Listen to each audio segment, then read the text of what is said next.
Ako ba yun? Minsan ganun po eh. So, ayan. So, first time kong magpe-preach ng naka-open. Sige po, para magkakitaan tayo, no? Para makita kong natutulog sa Ate Melda.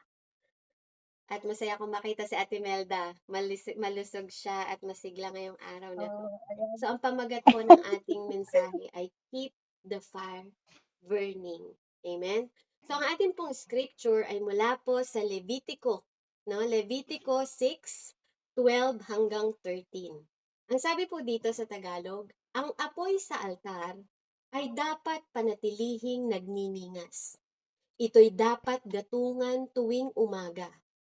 Ihahanay sa ibabaw ng gatong ang handog na susunugin at ang tabang kinuha sa handog pangkapayapaan.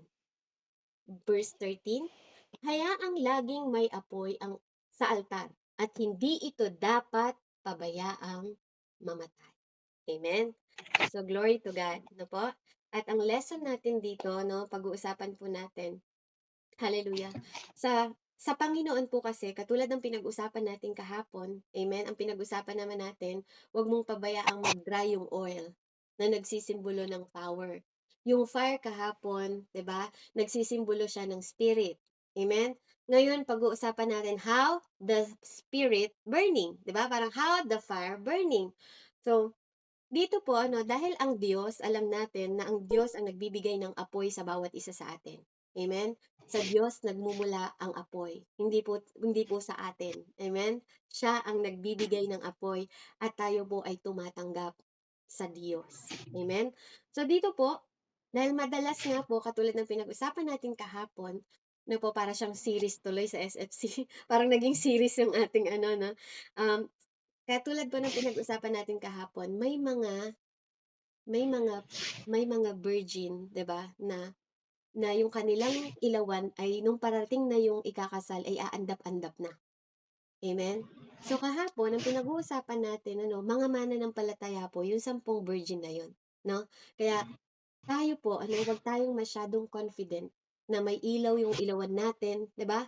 Na hindi tayo pwedeng mawalan o hindi tayo pwedeng pagkulangan pagdating ng araw. Kasi sabi ng Lord, ang Diyos, 'di ba? Darating ang Panginoon na parang magnanakaw. Kasi nga naman, 'di ba? Kung alam mo kung kailan darating ang Diyos, paghahandaan mo 'yan lagi. Tama? 'Di ba? Pero kung hindi mo alam, hindi natin alam at sinong nakakaalam? Amen? Na darating ang Panginoon. Kaya nga nung alam nila na parating na ang Panginoon, ay hindi pala nila alam. Kasi umalis sila eh. Dahil yung ilaw nila aandap-andap na nung wala sila, 'di ba? Tsaka dumating, 'di ba? Saka palang dumating yung bride. Amen? Kaya tayo po, no, lagi tayong handa. Kasi pwede ka palang maging pure, but you're not prepared. 'Di ba? Pwede ka palang maging puro pero hindi ka preparado. At kapag hindi ka prepare, pwede ka palang mapahamak. Amen? Kaya huwag tayong maging foolish. O sa Tagalog, no? Biblical po to ha. Tatagalogin ko lang. Huwag kang hangal. No? Yun po ang Tagalog nun. No? Para mas Tagalog na Tagalog. Parang sa Tagalog, huwag kang tanga-tanga. Parang ganun. Parang yun yata yun, di ba? Huwag kang hangal. Di ba po? Di ba? O, biblical tayo. Huwag kang hangal. Amen? So dito, pag-uusapan natin yung 5 step to keep the fire burn. Amen? Para hindi maging andap-andap at para manatili ang apoy natin na naglilingkod sa Panginoon kasi kailangan nating maglingkod hanggang wakas. Amen? So, kailangan nating mapanatili ang apoy, amen, hanggang wakas. Hindi po hanggang ngayon lang, tas bukas wala, tapos sa next day wala, tapos sa isang bukas meron, apoy na apoy ka. Hindi po pwedeng ganun. No, kailangan laging nagbe-burn. Sabi nga dito, sa ang apoy daw sa altar dapat panatilihing nagniningas, ha? Hindi lang basta may apoy, lumiliyab pa, nagniningas, di ba? Ang Tagalog na nagniningas, naglalagablab, ganun. Oh, 'di ba? Ibig sabihin, pag sa harap ka ng Panginoon, dapat lagi kang on fire, 'di ba? Wala katulad nung kumakanta kanina, 'di ba? On fire, 'di ba? 'Di ba? Yung kanta niya talagang masiglang-masigla kasi alam mo kung sino inaawitan mo eh. 'Di ba? Aawit ka lang ba kung sasali ka na sa ano, Pilipinas Got Talent, 'di ba? Yun ngang Pilipinas Got Talent, 1 month ka pang nagpe-prepare o 2 months ka pa tapos 'di ba, dadayo ka tapos pagkakanta ka sa Diyos, kakanta ka ba ng bara-bara lang, 'di ba? Hindi gano'n. Dapat dapat todo din, 'di ba? 'Pag binibigay mo sa Lord, dapat liyab na liyab din yung pag-aapoy mo sa paglilingkod sa Kanya. Kasi hindi lang siya basta presidente, baka nga mayor, pinaghahandaan mo pang kumante, 'di ba?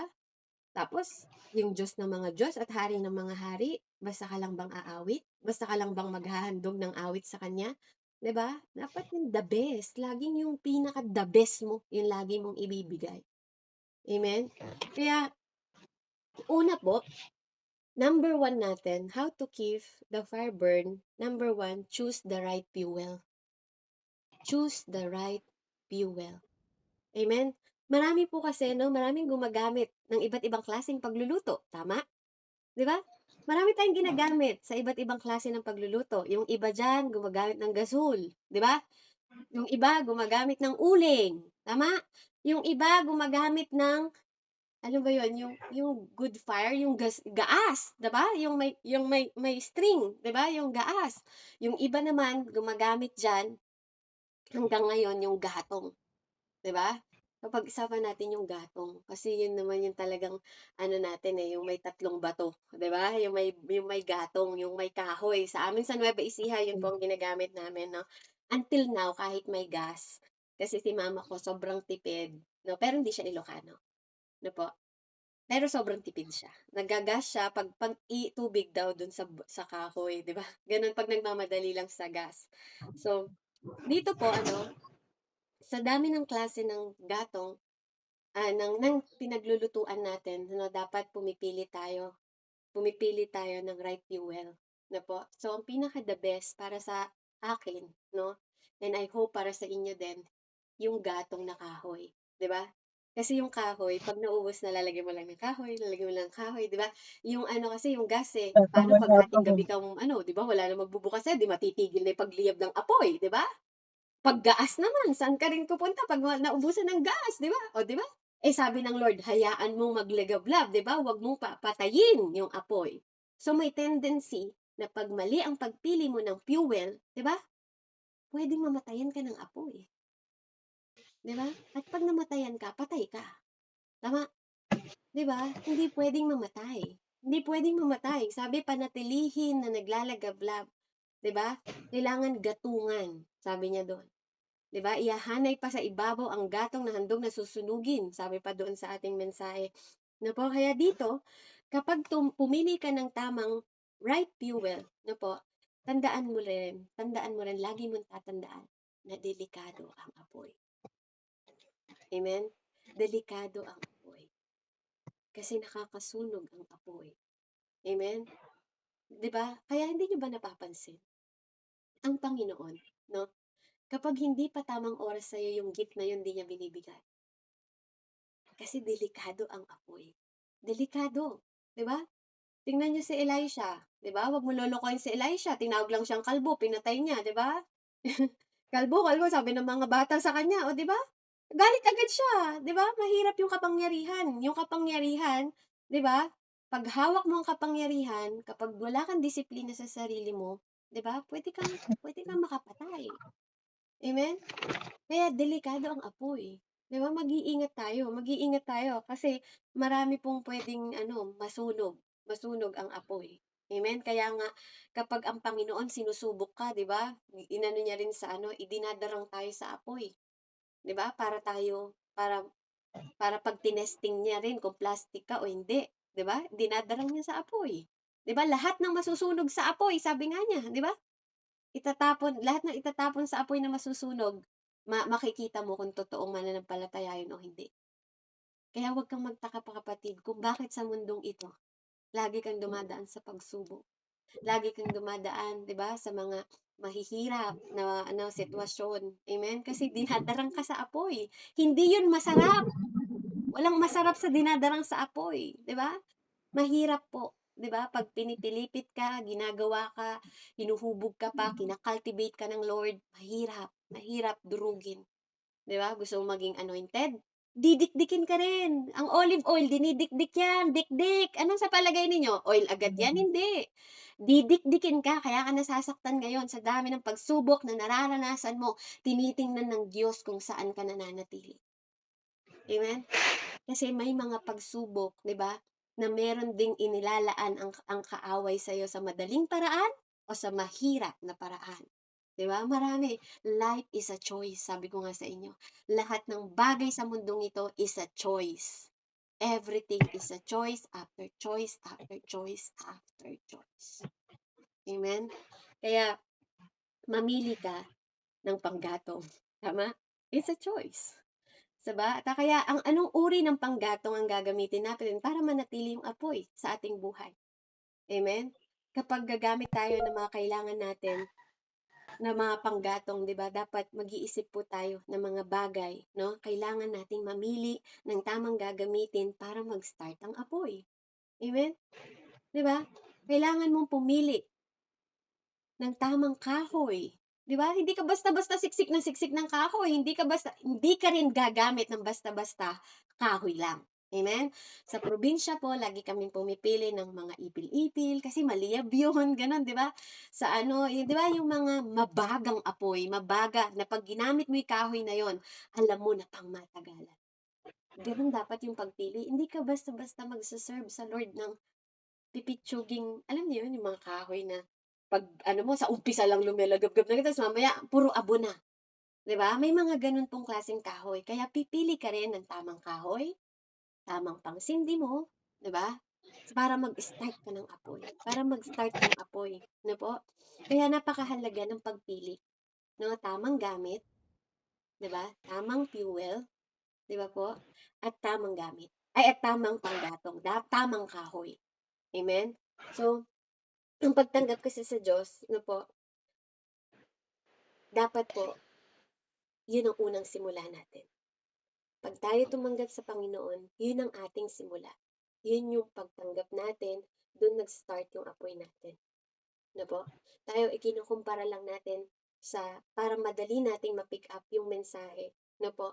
Dahil, kapag hindi ka sa Diyos nagsimula, lahat na yun mali. Kapag hindi ang Diyos, di ba? Ang nagbibigay sa iyo ng apoy, ang nagbibigay sa iyo ng dahilan kung bakit ka masaya, kung bakit ka nagagalak, kung bakit ka nagpapatuloy, kung bakit ka nagtitiis, kung bakit ka nananampalataya, kung bakit ka naniniwala, name it kapatid. Pag hindi si God ang number one na nagsimula ng apoy sa iyo, sisiguraduhin ko sa iyo, mamamatay ka. Pag hindi si God ang simula ng apoy na pinagpunan mo. Amen? Kaya napakahalaga po ng tamang simula. No? At ang tamang simula, no po, para gamitin yon, yung apoy na binigay ng Panginoon sa atin, ay sa tamang salita. Amen? Sa tamang salita. Sa salita ng Diyos, syempre. Doon po tayo laging magsisimula. Amen? Purihin po ang Panginoon because word, sabi niya, 'di ba? Ang word of God, ang tamang gatong at simbolo po. Amen? Simbolo ng kahoy. Amen? Si God ang apoy natin at ang gatong natin, 'di ba po, ay yung kahoy. No, yun yung word of God na magsusustain sa'yo sa araw-araw. Tama ba, mga kapatid, di ba? Hindi ba yun ang nagsusustain sa atin araw-araw kung bakit tayo nananatili, kung bakit tayo nagtitiis, kung bakit tayo nagiging masigit na matatag kasi yung kahoy na yun, di ba? Yung gatong na yun ng salita ng Panginoon ang nagbibigay ng apoy sa atin, di ba? Para tayo masustain araw-araw.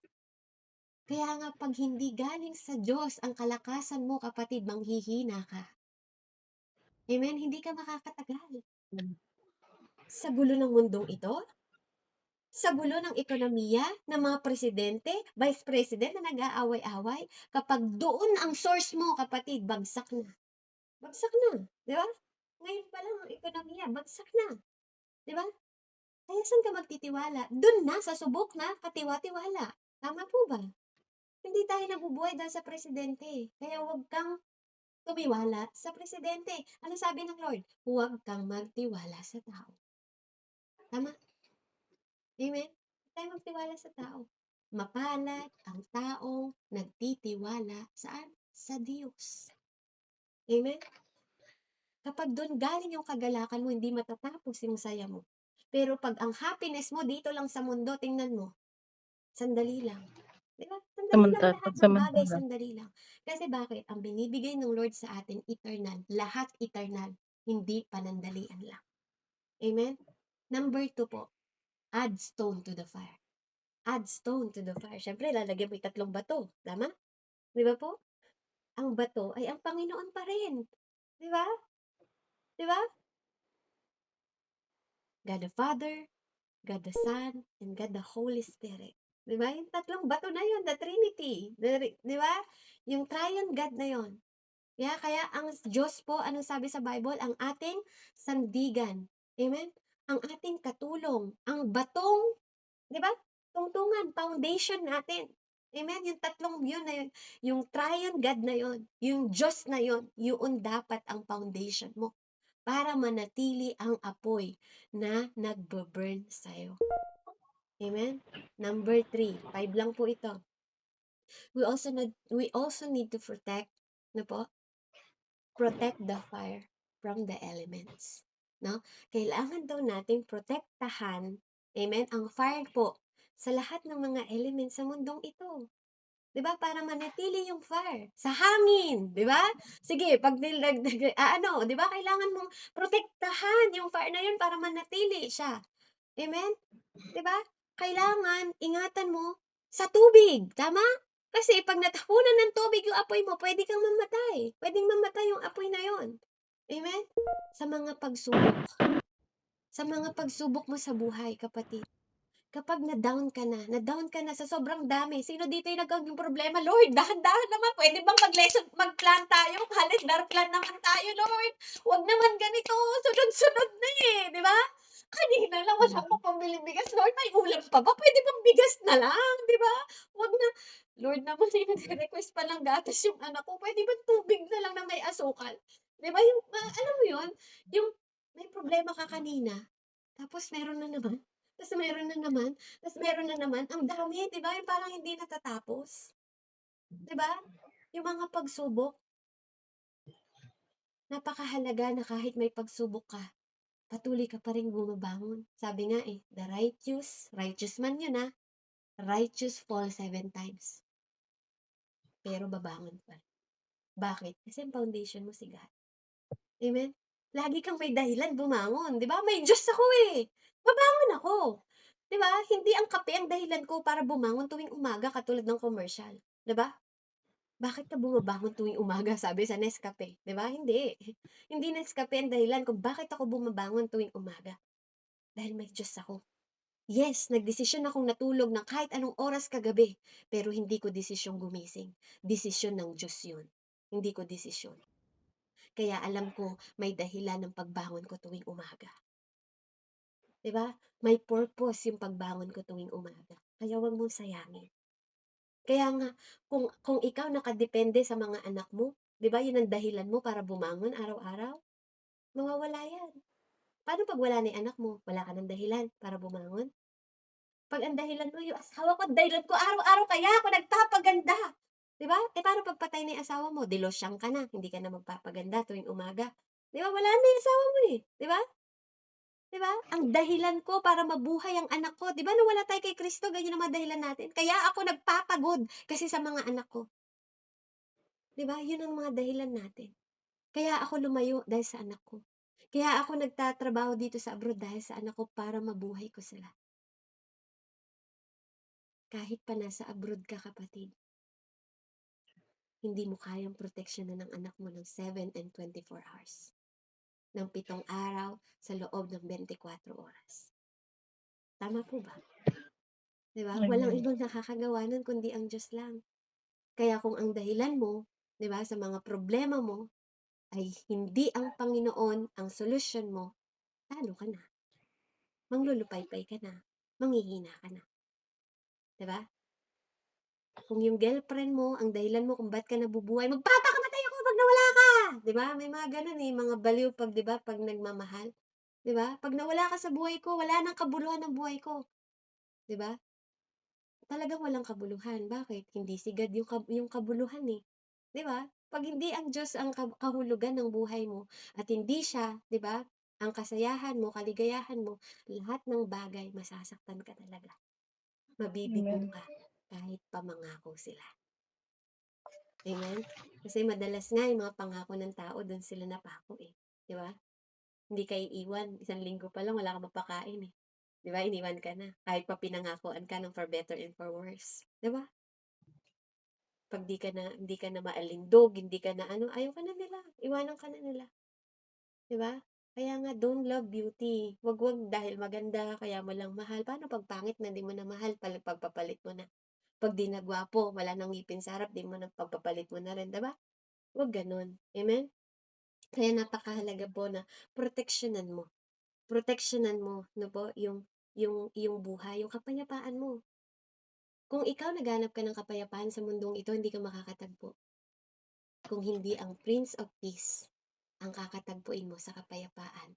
Maniwala ka, makikipagpustahan ako sa'yo. Kahit mabuhay ka ng 100 years sa mundong ito, walang kapayapaan sa mundong ito. It is written. Sa mundong ito, punong-puno ng kaguluhan. Sa mundong ito, di ba? Kaya alam nyo, minsan, parang mali yung prayer natin na bigyan tayo ng kapayapaan sa mundong ito eh. Di ba? Parang sabi ni Lord, anak, hindi ba sinabi ko na sa inyo na walang kapayapaan sa mundong yan? Kasi ibang naghahari dyan. Di ba? Dapat, ang ipagdasal natin, imbis na kapayapaan, Lord, di ba? Lord, nawa marami pang taong makakilala sa Panginoon para magkaroon sila ng totoong kapayapaan sa mundong ito. Tama? Di ba? Maraming kaluluwa, yun ang ipagdasal natin, hindi kapayapaan ng Pilipinas, hindi na tayo kahit kailan magiging payapa. Maniwala kayo. Dahil it is written, sa mundong ito, maggegera pa nga eh. Magbiyanan pa nga, magkapatid, mag-aaway. Hindi ba? It is written. Di ba? Sa huling araw. Even ang magbiyanan, even ang magkapatid, mag-aaway-away. Even ang mananampalataya, tatalikod sa Diyos. Did you read that? Narinig niyo ba yun? Mananampalataya na tatalikod pa sa Diyos sa huling araw. Have you heard that, kapatid? Do you think may kapayapaan sa mundong ito? Wala. Kung hindi sa Diyos galing kapayapaan mo, hindi ka kahit kailan makakaranas ng kapayapaan. Kaya nga, peace inside you, dapat meron ka ng lagi. Yung nakakatulog ka na naghihilik ka pa, na nakanganga yung bibig mo kahit kadami mong pagsubok. Kasi bakit? You have peace inside you. Diba? Kasi kilala mo yung Diyos na yun. Proteksyonan mo yung kapayapaan mo kasi kapag wala kang kapayapaan, sigurado magpapakamatay ka. Diba? Sa sobrang Amen. dami ng pagsubok sa mundong ito. Amen. At ang kapayapaan na yun, sa Diyos lang din po natin makikita. Ingatan mo din yung mga elemento ng tinig na naririnig mo. Yung chismis ng kapitbahay mo. Di ba? Yung chismis ng ibang tao. Yung mga naririnig natin na iba't ibang tao. Di ba? Piliin mo rin yung tamang papakinggan. Di ba? Ingatan mo. Kasi pwedeng makapagpagulo yon ng peace mo. Di ba? Ng apoy mo. Di ba? Pwedeng habang naririnig mo yung mga rumor na yon, yung mga gossiping na yon ng kapwa mo, di ba? Hindi mo na namamalayan yung gatong mo, di ba? Na ano ka, nauudlot ka na, hindi mo na nagatungan kasi nga may mga elemento na narinig ka na hindi mo naman dapat ini-entertain, pero nagawa mong entertainin kaya humihina yung apoy, baka hindi mo mamalayan, di ba? Mamatay yung apoy. Amen? Kaya wag po tayong magpatalo sa mga bagay at elemento sa mundong ito kasi ang kalaban natin mga hindi nakikita. 'Di ba? Nasa Ephesians 6 'yun. Sila yung mga spirit sa himpapawid na hindi mo nakikita, kapatid. Kung di ka naniniwala, 'di ba? Sa mga kaaway sa himpapawid na hindi natin nakikita, I believe naniniwala ka na may masamang espiritu, tama po ba? 'Di ba? Kasi minsan madalas tayo mananampalataya, naniniwala sa Diyos. Ay, hindi ako naniniwala diyan. Sabi niya, sa Holy Spirit, di ako naniniwala sa Holy Spirit. 'Di ba? Kaya hindi kinikilalang Diyos. Pero naniniwala sa masamang espiritu. Tama po ba? 'Di ba? Maraming tao na ay sinaniban kasi ng aswang 'yan. Ay sinaniban ng duwende 'yan kaya ganyan 'yung boses. Ay sinaniban ng ano ba? Ano pa ba? Asong ano 'yan, 'di ba? Kung ano-anong sanib, oh, 'di ba? Engkanto, 'di ba? Ay 'yung matanda sa Nara, 'yung matanda sa Baliti, ay 'yung matanda, 'di ba? Naniniwala tayo sa mga gano'n. Tama po ba? 'Di ba? Pero ba't di tayo naniniwala sa Holy Spirit? Na pwede siyang makiisa sa'yo. Na pwede siyang, 'di ba? Makipag-oneness sa'yo. 'Di ba? Alam mo namang mas makapangyarihan pa yung masasama na yun kaysa sa Diyos, 'di ba? Bakit katawan ng tao Amen. ginagamit nila, 'di ba? Bakit nag-aagawan sila sa soul? Nakikipag-agawan yung demonyo sa soul ng mga tao kasi hindi siya pwedeng pumunta dito sa mundong ito kung wala siyang titiran. Kaya nga kung natatandaan ninyo yung pinalayas, 'di ba? Yung masamang espiritu sa isang lalaki na may 5,000 daw na sumanib sa kanya sa iisang katawan, ha? 'Di ba? Lumuhod pa nga siya kay Jesus Christ, eh. 'Di ba? Isalin mo na lang kami sa mga baboy, tama ba? Narinig niyo na ba yung kwento na yun sa Mark? Sa Mark 5 po, kung di ako nagkakamali. 'Di ba? Yung mga unclean spirit na sumanib sa isang katawan ng tao, ha, kapatid, 5,000 na nagmakaawa sa Diyos. 'Di ba? Hindi mo pa panahon, sabi niya pa kay Jesus. Kahit sila, yung mga demonyo, alam nila na may panahon sila. 'Di ba? Baka ikaw, kapatid, is Kristiyano ka, hindi mo alam na may panahon din tayo. 'Di ba? May ending tayong lahat. 'Di ba? Darating siya, hindi sa oras mo, sa oras ng Panginoon. Amen? Baka nga mas naniniwala pa yung mga demonyong makapangyarihan ng Diyos kaysa sa'yo na mananampalataya, eh. 'Di ba? Kasi yung demonyo nanginginig pa. 'Di ba sabi? Nanginginig pa. 'Di ba? O sige, sabi sa Santiago, 'di ba? Ipakita mo sa akin yung iyong gawa. Ay, ipakita mo sa akin ang iyong pananampalataya at napakikita ko sa iyo aking gawa. 'Di ba? Kasi kung naniniwala ka, ang demonyo naniniwala din, nanginginig pa. 'Di ba? Amen. Nanginginig pa sila. Actually, mga demonyo lumuluhod pa nga sa Diyos, eh. Kasi bakit? Diyos pa rin nila yon. 'Di ba? Bakit ka magpapagamit sa mga elemento at mga espiritu na yan, samantalang yung sinasamba rin nila, Diyos mo din. 'Di ba? Amen. 'Di ba? Bakit ka matatakot sa kanila? Ibig sabihin, mas makapangyarihan pa rin siya. Kung hindi pinahintulutan din ng Panginoon na galawin si Job, hindi ka gagalawin. 'Di ba? Lahat yan nasa authority ng Panginoon, nasa ilalim ng kapangyarihan ng Diyos, masama at mabuti, nasa authority pa rin niya. Hanggat ang Diyos nakaupo sa trono niya. At hindi yun kahit kailan mawawala. Kaya nga ang Diyos natin is eternal, everlasting. 'Di ba? Kaya nga yung binibigay niya sa'yo, buhay din na walang hanggan. Walang hanggan ang nakalaan sa ating lahat. Kung tayo ay hindi magpapatalo sa lahat ng elemento sa mundong ito. Amen? Manatili kang nag-aapoy. 'Di ba? Number 4, stocking your fire. Amen? Panatilihin mong maging maliyab yung apoy. 'Di ba? Ibig sabihin, kailangan nagki-keep supplying ka.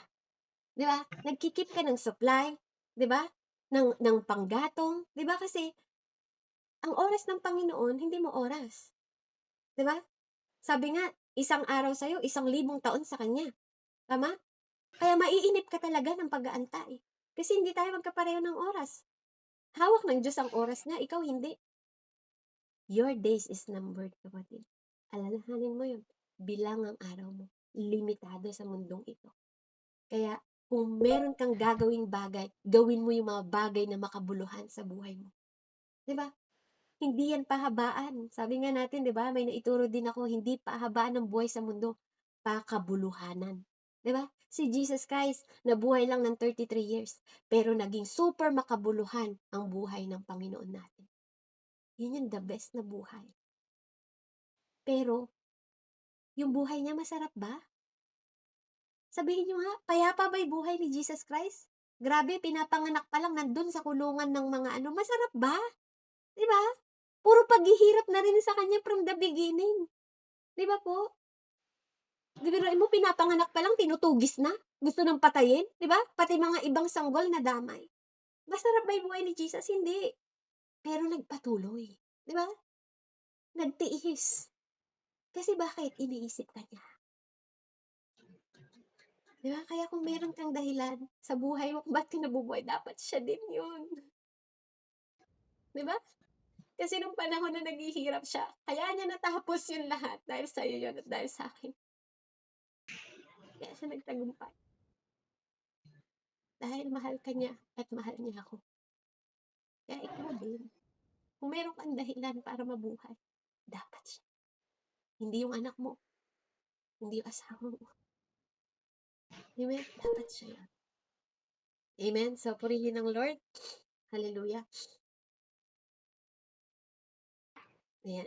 So, kapag hindi mo iningatan at pinanatiling nagliliyab yung apoy mo, ano po, magiging puro usok na lang yun. 'Di ba? Pag pinabayaan mo siya, magiging abo siya.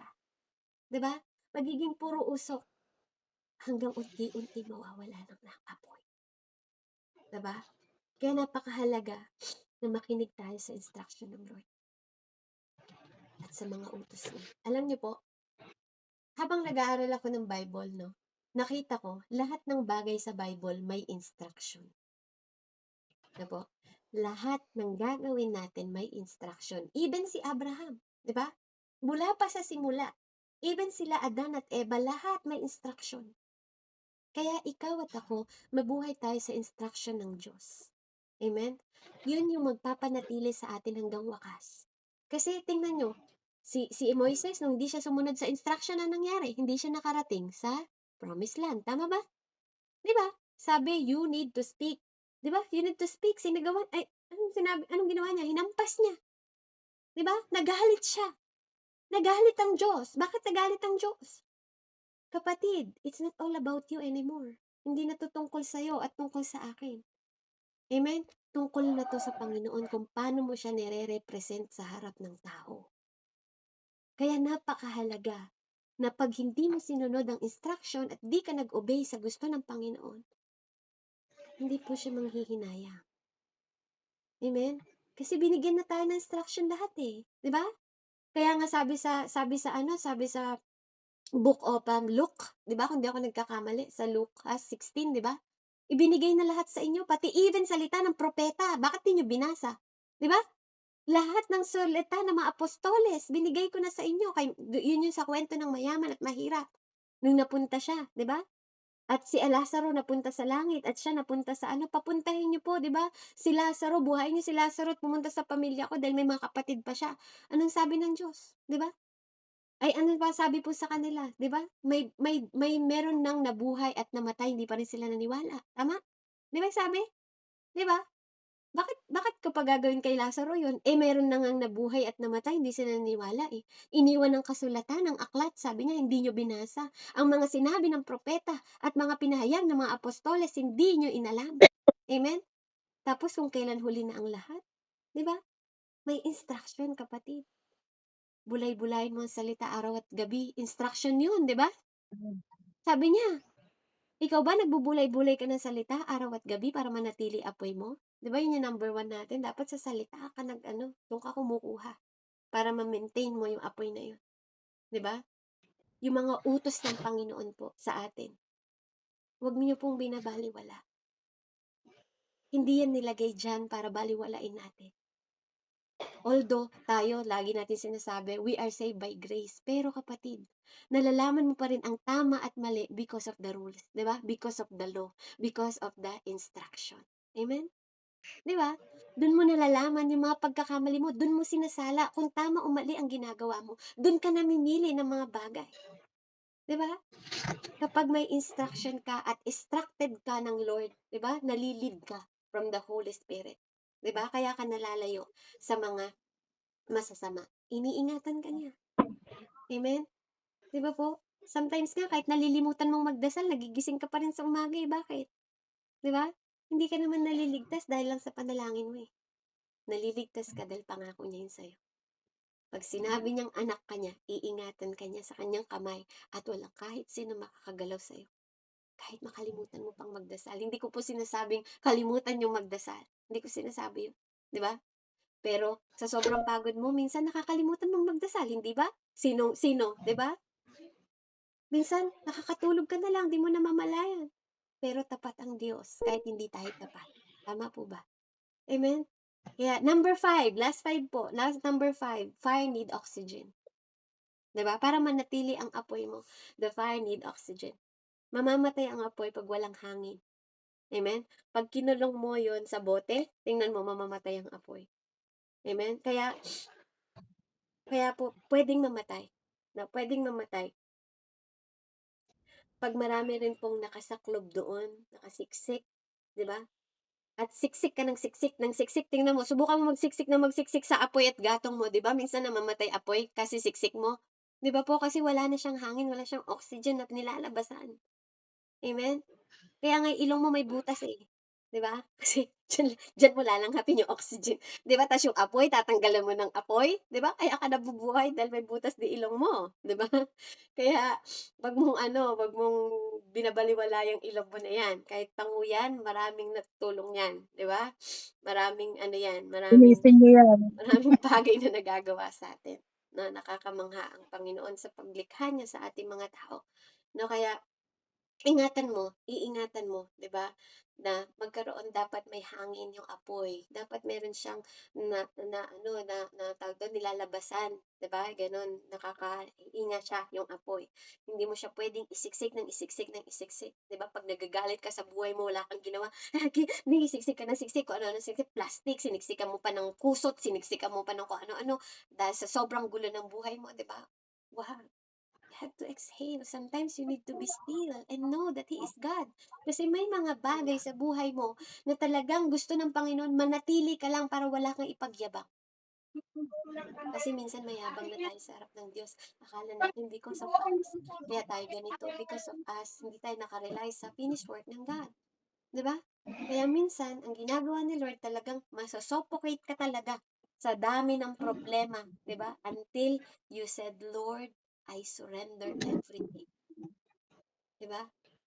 Kaya niya ibibigay, 'di ba? Ibibigay niya yung result, 'di ba? Yung panalangin mo, yung answer prayer mo na alam mo sa sarili mo na it is all because of Him. Kaya mo nakayanan, kaya ka nakalabas, kaya ka nakahinga, kaya ka until now nabubuhay.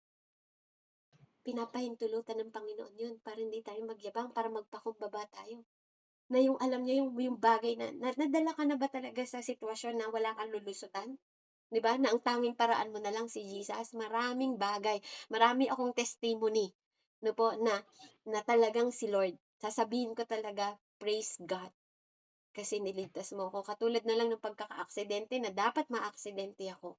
Sinong hindi mag-aakala, 1 inch na lang po sa likod ng kotse, ang bilis ng ano namin sa super highway. Hindi ko pwedeng sabihin yun dahil sa gawa ko, 'di ba? Hindi, dahil alam ko na ang Panginoon ang nag-ingat sa akin. Biruin niyo nabanggay sa likod ko, nagbanggaan sa harap, ako lang walang bangga. 'Di ba? It's not because of me, 'di ba?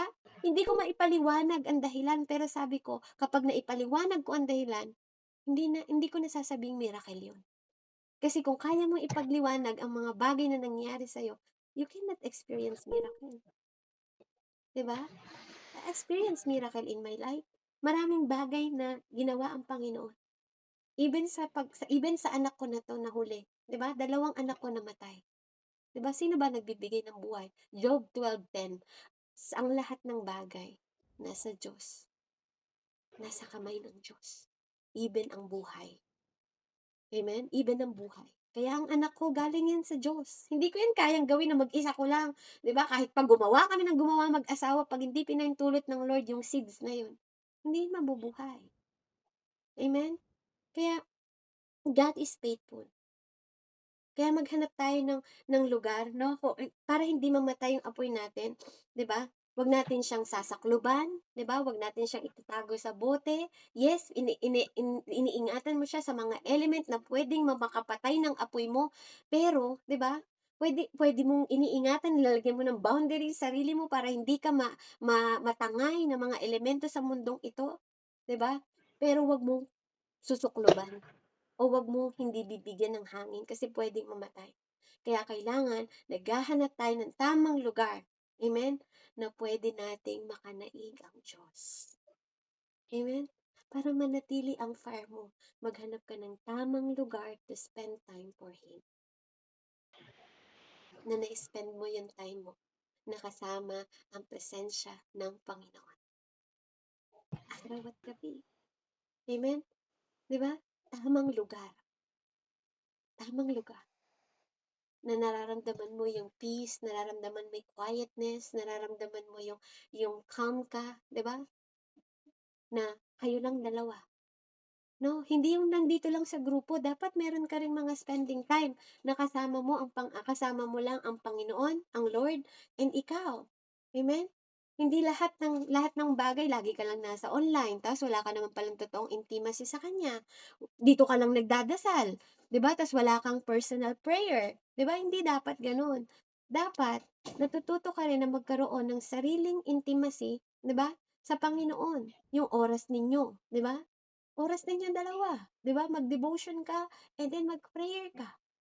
Mag-pray ka na dalawa kayo na nararanasan mo yung presensya ng Panginoon, hindi lang sa mga ganitong katulad ng mga online. Amen? Amen. Diba? Kaya purihin po ang Panginoon. Iyan po yung five na way natin para mapanatili natin na po ang ating fire na nagbe-burn. Amen? Kaya purihin po ang Panginoon. Amen. Ulitin ko po yung ating verse sa Leviticus 6:12-13. Sabi niya, ang apoy sa altar ay dapat na panatilihing nagniningas. Ito'y dapat gatungan tuwing umaga. Iyahanay sa ibabaw ng gatong ang handog na susunugin at tabang kinuha sa handog ng pangkapayapaan. Hayaang laging may apoy sa altar at hindi ito dapat pabayaang mamatay. Amen? Kaya nga sabi sa Roman 1, di ba po? Sa Roman 12:1, di ba po? Doon po ako siguro magtatapos na ikaw, do not conform in this world. Di ba? Yung sarili mo maging haing banal sa harap ng Panginoong Diyos. Amen? Yung tanging sarili natin. Magkaroon tayo ng mataas na level ng takot sa Diyos at obedient na puso sa harap ng Panginoon para manatili po ang apoy natin dahil sabi nga sa mga ngaral, yun lang po ang buong katungkulan natin, ang sumunod at magkaroon ng banal na takot sa Diyos. Purihin po ang Diyos and let's pray. Heavenly Father, we praise you, God. We magnify your name. We glorify your name. Lord, we thank you, Panginoon, sa oras na to, sa mensahe, Panginoon, and how we keep our fire burn, Panginoon, sa lahat ng elements sa mundong ito. Panginoon, Lord, yung tamang fuel na gagamitin namin, tamang gatong, Panginoon, Lord, tamang pananatili namin, Panginoon, na ingatan yung apoy namin, Ama, at tamang foundation na sa iyo namin lagi, Panginoon, Lord, itinutungtong, Panginoon. Maraming salamat po, Ama, na bahagi po ng mga banal na salita mo, ang patuloy na pangungusap mo sa bawat isa sa amin, O Diyos, na nagiging makabuluhan ang bawat oras at panahon na nakakanaig ka namin sa pamamagitan ng iyong banal na salita, Panginoon. Purihin at dakilain ka, Ama, sa pinakamataas na papurit pasasalamat. Sa iyo namin itinataas ang lahat ng kalwalatian, Panginoon, at patuloy mong pagharian at panatilihin ang bawat apoy ng bawat isa sa amin, O God, in the mighty name, holy name, powerful name, and only Son, your Son, Jesus Christ. In the mighty name of Jesus, we pray sa ngalan ng Diyos, Ama, Anak, at Espiritu Santo. Amen and amen. Glory to God po, and God bless po sa bawat isa.